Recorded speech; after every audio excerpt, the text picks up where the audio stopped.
Hi cuties, బాగున్నారా? ఈరోజు మినపగారెలు ఎలా చేయాలో చూద్దాము. ఫస్ట్ మినుములని ఇలా ఒక 2 టైమ్స్ క్లీన్ చేసుకొని దాన్ని ఒక 5-6 అవర్స్ నానబెట్టుకోవాలి. ఈ విధంగా నానబెట్టిన తర్వాత వీటిలో వాటర్ ఒక డ్రాప్ కూడా ఉంచకుండా మొత్తం తీసేయాలి. తర్వాత వీటిని ఒక మిక్సీలో చేసుకొని గ్రైండ్ చేసుకోవాలి.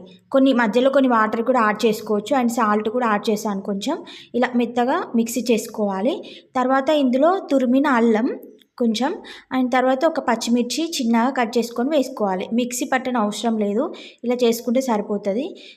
తర్వాత ఒక ఆయిల్ ప్యాకెట్ తీసుకోవాలి. ఆయిల్ ప్యాకెట్ పైన ఒత్తుకోవాలి, ఎందుకంటే నీట్గా సాఫ్ట్గా వస్తాయి అన్నమాట, కొంచెం అంటుకుపోకుండా ఉంటుంది.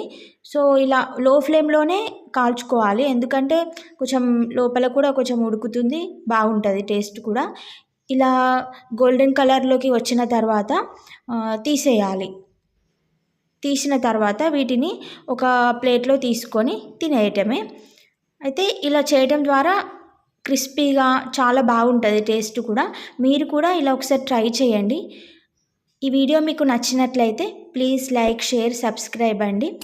Thank you for watching.